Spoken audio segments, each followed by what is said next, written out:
I learned I wasn't safe at my grandfather's funeral. That's not something people expect to hear. Funerals are supposed to close things. This one opened them. My name is Hannah Brooks.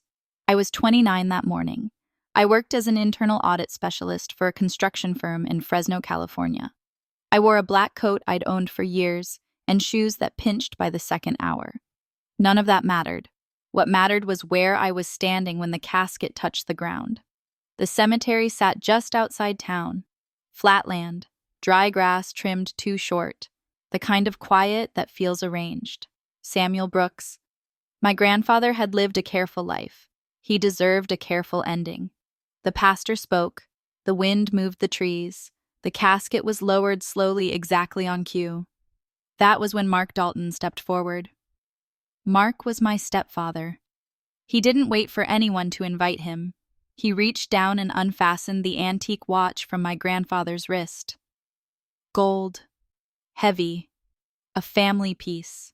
He slid it into his pocket without looking around like the motion had been practiced. My mother, Elaine Dalton, stood beside him, close enough to see it, close enough to stop it. She didn't move.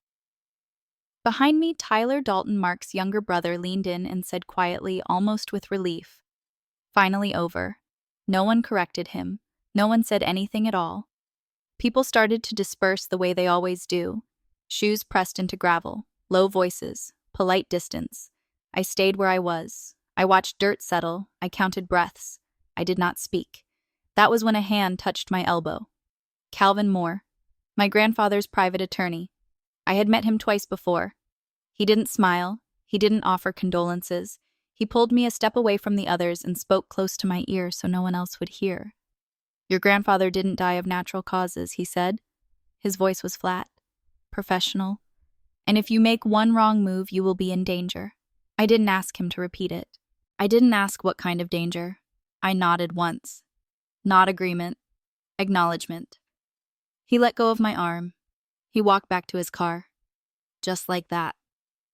Around me, people were already talking about lunch, about traffic, about how long it had been since they'd seen one another.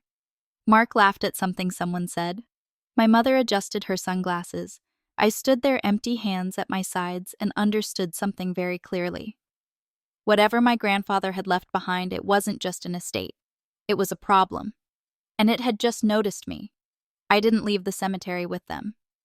I waited until the last car rolled out, until the gravel stopped crunching, until the quiet stopped feeling staged and returned to what it had been before anyone arrived. Calvin Moore didn't look back when he walked away earlier, but he had pressed a card into my palm. No address, just a name and a number. I called after sunset. His office sat near the edge of downtown Fresno. Low concrete, narrow windows. The kind of building you pass for years without noticing unless you already know it matters. Most of the lights were off. One stayed on in the lobby. White, unblinking. There was no receptionist, no security desk, just a row of chairs that hadn't moved in a long time and a water cooler humming to itself. Calvin was already there. His coat was still on. He didn't ask me to sit. I meant what I said he told me. Do not tell your mother. Do not tell Mark. And absolutely do not tell Tyler. I nodded. Not agreement. Receipt. He didn't ask how I was doing. He didn't mention grief. He asked if anyone had followed me. I said no. He slid a folder across the desk. He didn't open it. He didn't tell me what was inside. He said my grandfather had spent the last year changing things quietly. Accounts, beneficiaries, timelines. He said people get careless when they think the end has already been decided. Then he looked past me toward the back of the building. "Leave through the rear exit," he said, "and don't go straight home." The back door opened into a narrow alley, damp concrete, a single overhead light flickering like it might give up at any moment. That's when I saw him. A man stood near the service entrance, not leaning, not pacing, just waiting. Mid-40s maybe, dark jacket, hands visible. He wasn't looking at his phone. He was looking at the door. He met my eyes without surprise. I kept walking. He didn't follow. He didn't speak. He stayed exactly where he was, like he only needed to be seen once. At home later, my mother texted me a photo of leftovers. Mark joked in the family thread about how smoothly the service had gone. Tyler sent a thumbs up emoji. No one asked where I had been. I went to bed fully dressed, phone on the nightstand, lights off. I didn't sleep much. I didn't need to imagine danger. It had already adjusted its position. And before the next part begins, let me ask you this. Have you ever had a moment when you realized the people closest to you might be hiding something unbearable? Leave a comment with where you're watching from. And if you've ever had a bad feeling about family, stay with me.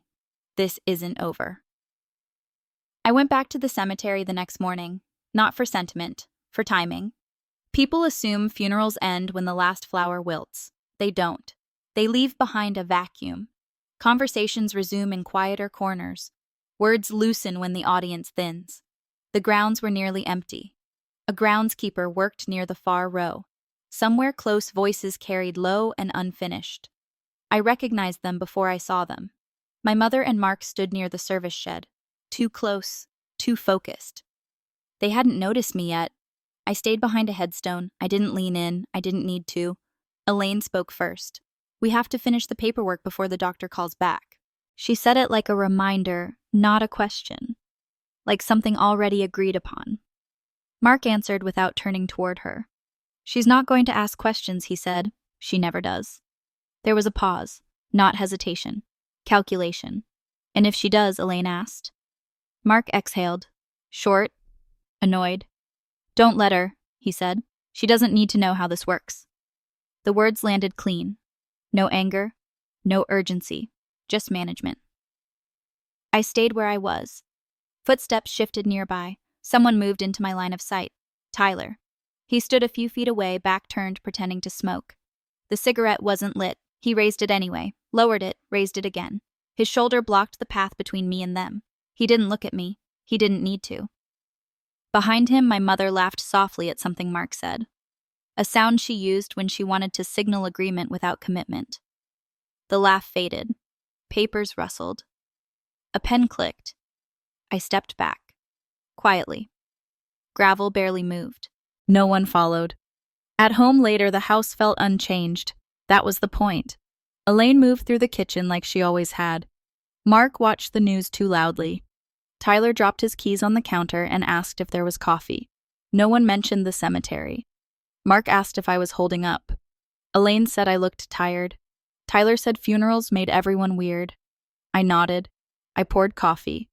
I left the mug untouched. That night, I pulled my laptop closer and did what I'd always done when something didn't align. I reviewed records, not my grandfather's, mine, employment history, certifications, internal reports I'd signed off on, projects where my name appeared last, if at all, risk assessments that stopped cost overruns before anyone noticed there had been a problem. Inside the family, I was invisible, too quiet, too plain, too cautious to matter. Outside it, my work had moved money without touching it, had delayed deals, had redirected outcomes no one could trace back to a single person. I never told them that. I didn't need to. A week later, an email came through while I was at my desk. Not from Calvin, not from anyone I knew. A link, no message, no subject line. Just a publication tag and a timestamp. I didn't open it right away. When I did, it wasn't about me, not directly. It was a regional business feature. Quiet, buried halfway down the page. A mention of internal auditors whose early interventions had prevented significant downstream liability for several West Coast construction firms. My name appeared once. No photo, no title flourish, just attribution. I closed the tab. At dinner that night, Mark talked about real success, about visibility, about people who made noise. Elaine agreed. Tyler smirked. I ate, I listened, I said nothing. The room didn't know it yet, but the silence had already shifted. The silence didn't resolve anything, it repositioned people. 2 days after dinner, Elaine knocked on my door just after sunrise. She was already dressed, hair neat, folder tucked under her arm. Mark stayed in the car. Tyler waited on the curb, checking his phone like this was an errand. Elaine didn't sit. She laid the folder on the table and opened it carefully like presentation mattered. These are just precautions, she said, given everything that's happened. Inside were documents. clean copies, tabs already placed. Medical power of attorney, financial power of attorney. I didn't touch them. Elaine spoke slowly the way she did when she wanted something to sound reasonable. She said, shock can cloud judgment. She said, stress changes people. She said she only wanted to protect me until things stabilized. I asked what things. She didn't answer that. I flipped the first page myself. The language was dense but familiar. I read contracts for a living. I noticed what wasn't highlighted. Substitute decision-making. Broad. Flexible. Timeless. It allowed someone else to act in the principal's best interest without defining what that interest was. It allowed delays. It allowed discretion. It allowed silence to be interpreted as consent. Tyler leaned against the counter. It's just paperwork, he said. Everyone does this after a death. He smiled like this was common sense, like I was being difficult by reading. I kept going. The medical document authorized decisions not just in emergencies, but in periods of emotional impairment. The financial one allowed access management restructuring. No end date, no reporting requirement. I looked up. Why does Tyler need to be here? I asked. Elaine's mouth tightened, then relaxed again. He's just helping, she said. Tyler laughed once, too loud for the room. I'm making sure this doesn't turn into a thing, he said. It already was. Tyler had no inheritance rights. He wasn't blood. He wasn't listed anywhere that mattered. Yet he spoke like someone managing assets, like someone with authority already assumed. He slid a pen toward me. Sign, he said, so we can all move on. I didn't take it. Elaine watched my face, not the documents. She was waiting for resistance, for tears, for an argument she could soothe or override. I gave her neither. I need time, I said. Tyler scoffed. Time for what? To read, I said. Silence stretched. Mark's car engine idled outside. Elaine gathered the folder back into her arms. She stood too quickly. Don't overthink this, she said. Your grandfather wouldn't want you overwhelmed. She didn't say whose idea this had been. That afternoon, Calvin Moore called. One sentence. Do not sign anything, he said. Then he hung up. That night, Tyler texted twice. Once to ask if I'd had dinner, once to say the documents were standard and delays made things complicated for everyone. I didn't reply. I went back through the papers line by line. I marked margins. I noted phrasing. I cross-referenced state statutes. I didn't need confirmation. I needed clarity. This wasn't protection. It was containment. At breakfast the next morning, Mark mentioned how lucky I was to have family looking out for me. Elaine nodded. Tyler checked his watch. I poured coffee. I left it untouched. No one asked why I hadn't signed. They already knew. The trap hadn't failed. It had simply revealed who was standing closest to it. After they took the folder back, the house returned to its usual order. That was how I knew something had changed. Nothing was rushed anymore. No reminders, no pressure. Tyler stopped texting. Elaine stopped hovering. Mark went back to watching the news at full volume. The absence of urgency felt deliberate. That night, I lay awake and replayed small things I had dismissed when they happened. My grandfather had changed the lock on his bedroom door 3 months before he died. He didn't announce it. I noticed because my spare key no longer worked. He shrugged when I mentioned it, said old houses shift, said he slept better knowing who could come in.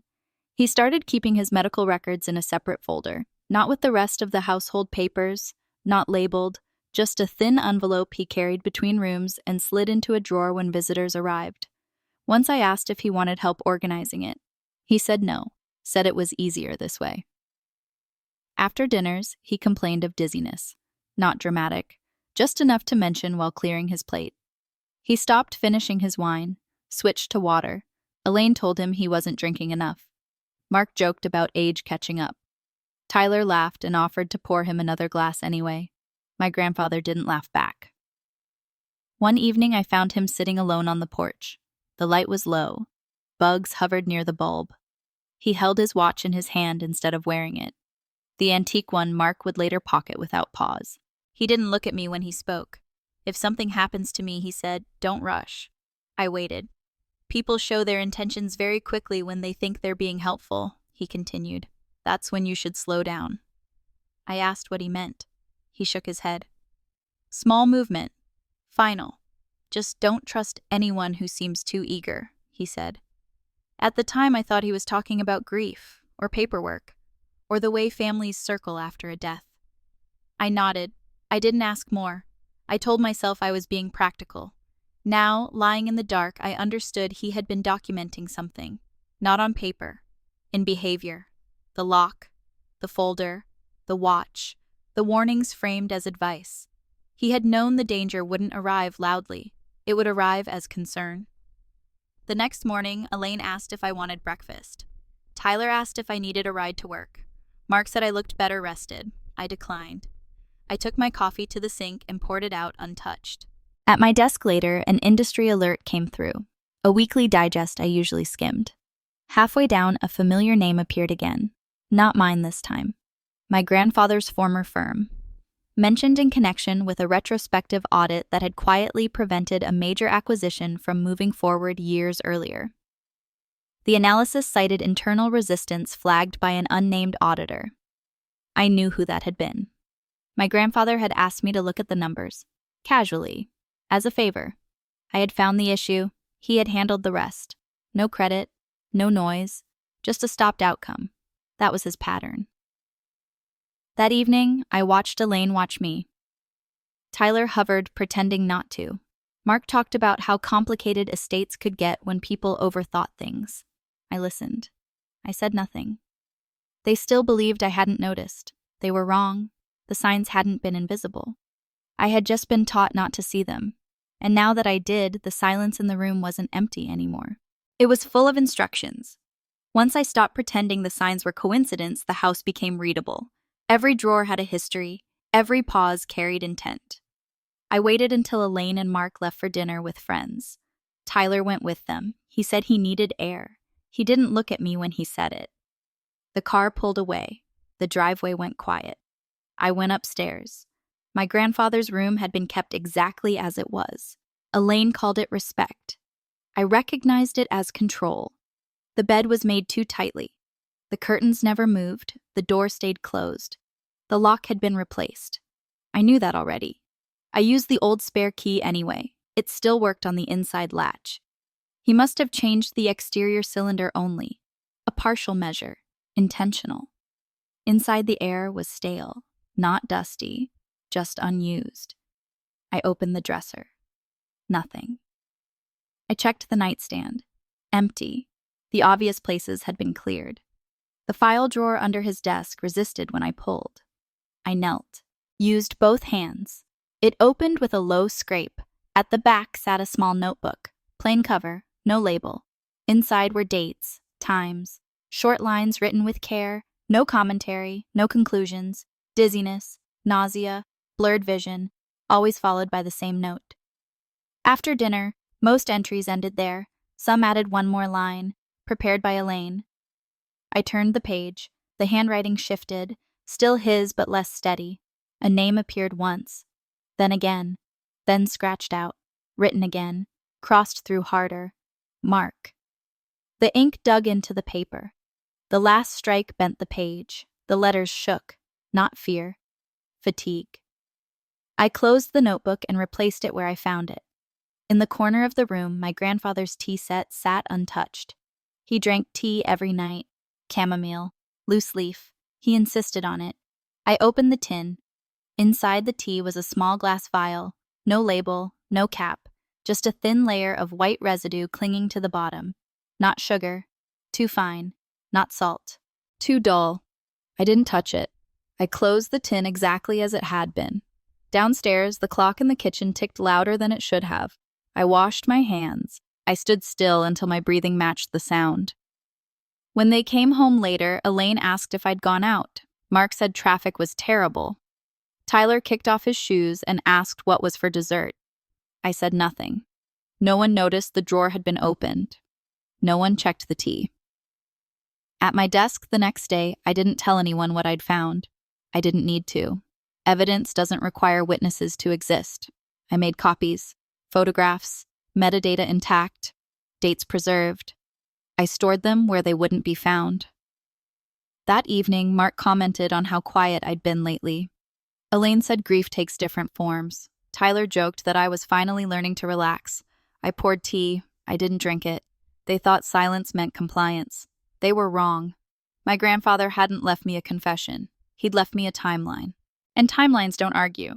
They wait. I didn't rush after that. Timelines work best when you let them breathe. 3 days passed before I made the call. Not to the police, not to Calvin, to a number I'd saved months earlier and never used. Lucas Shaw, private investigator, former compliance analyst before he learned where systems refused to look. We met in a diner off the highway, vinyl booths, coffee too hot to drink. He chose the seat facing the door. Habit, not drama. I slid the envelope across the table. Photos, dates, the notebook entries, a printed image of the residue in the tea tin. I didn't narrate, I didn't speculate. He read, slowly. When he finished, he folded the papers back into the envelope with care. The substance isn't food grade, he said. That much is clear. He didn't name it. He didn't need to. He said preliminary lab results showed a compound that shouldn't have been ingested. Not in tea, not ever. Low doses, repeated exposure. Enough to disorient. Enough to weaken. Not enough to guarantee an outcome, he added. Enough to create opportunity. I asked why my grandfather hadn't gone to the police. Lucas looked at the window, watched a truck idle too long at the light. He suspected, Lucas said. But suspicion doesn't survive inside families the way it does on paper. He explained it plainly. My grandfather had worried about Elaine, not guilt, fallout. He didn't want her life dismantled by proximity. He didn't want her dragged into something she might not survive, even if she hadn't started it. And Tyler, I asked. Lucas's mouth tightened. Your grandfather believed Tyler would be used as insulation, he said. A distraction, a shield, someone loud enough to absorb attention while others stayed clean. I nodded. That fit. Lucas leaned back. He didn't touch his coffee. We don't have enough, he said. Not yet. I waited.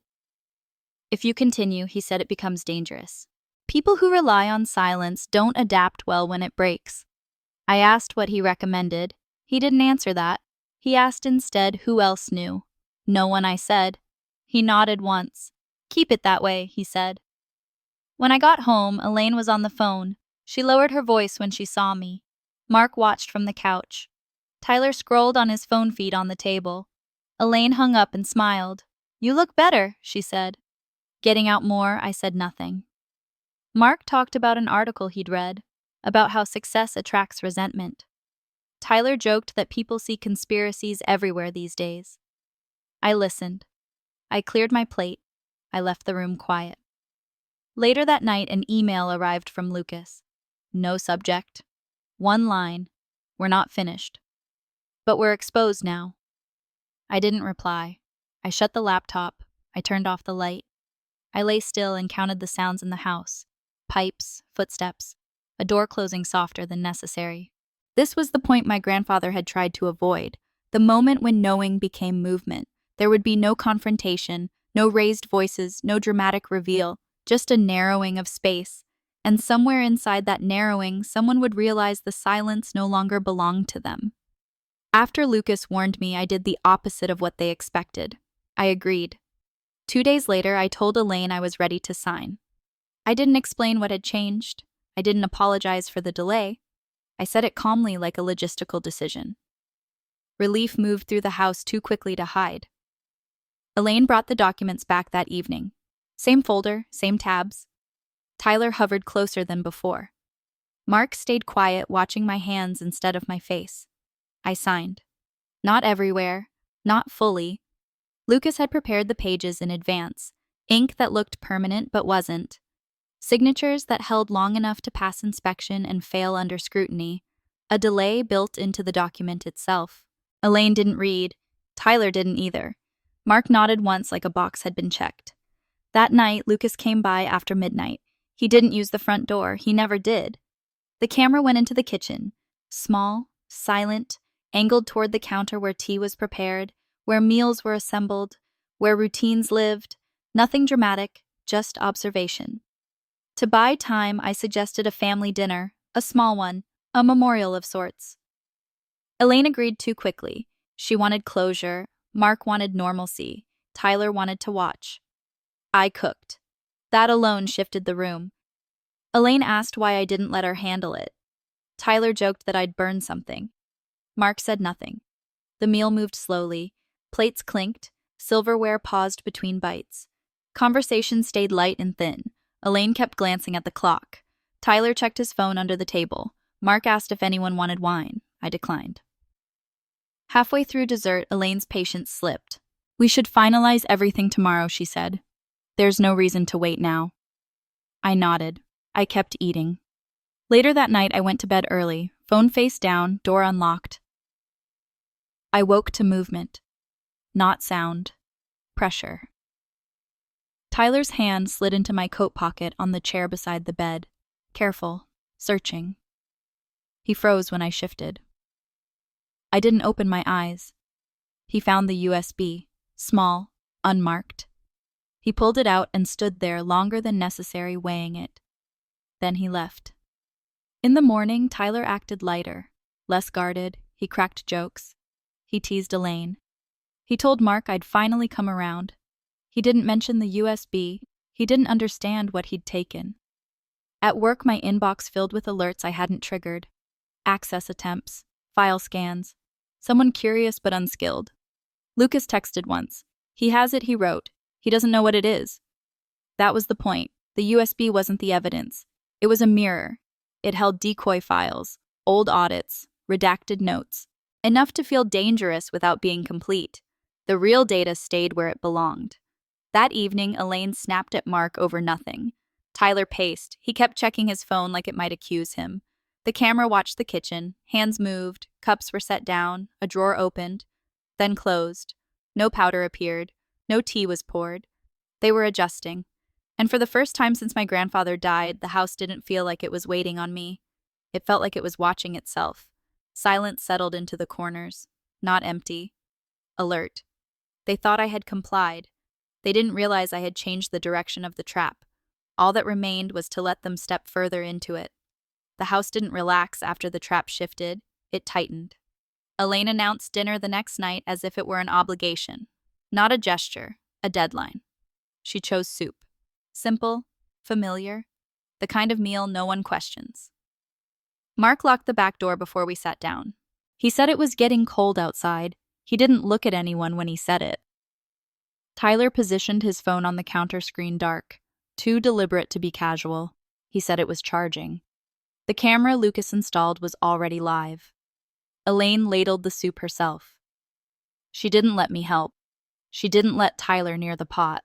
She served me first. I watched her hands. She paused for half a second longer than necessary, lifted the lid of the spice jar she had set aside earlier. Not salt, not pepper, something finer, pale. She tipped it carefully into my bowl, stirred once, covered the pot. No one spoke. Mark shifted to block the hallway, not aggressively, just enough. Elaine carried my bowl to the table and set it down in front of me. Her smile stayed in place, tight at the edges. "Eat," she said, "before it gets cold." I picked up the spoon, let it hover. The steam rose and thinned. Tyler's phone tilted slightly, recording. I stood and walked to the sink. I poured the soup out. The sound was louder than it should have been, liquid hitting porcelain. The spoon clinked once, then stopped. No one moved. I turned back to the table. "Explain," I said. Elaine opened her mouth, closed it. Mark's hand tightened on the doorframe. Tyler's breathing sped up, his phone shook. The camera caught everything.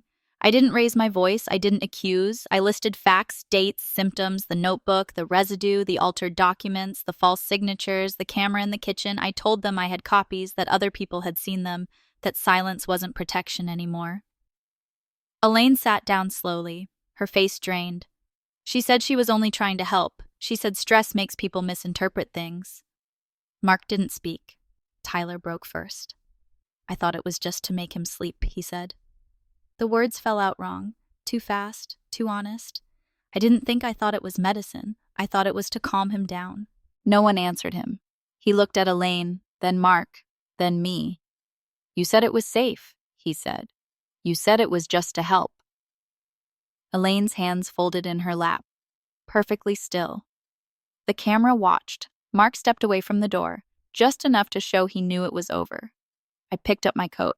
I'm leaving, I said. Elaine asked where I was going. Her voice was thin.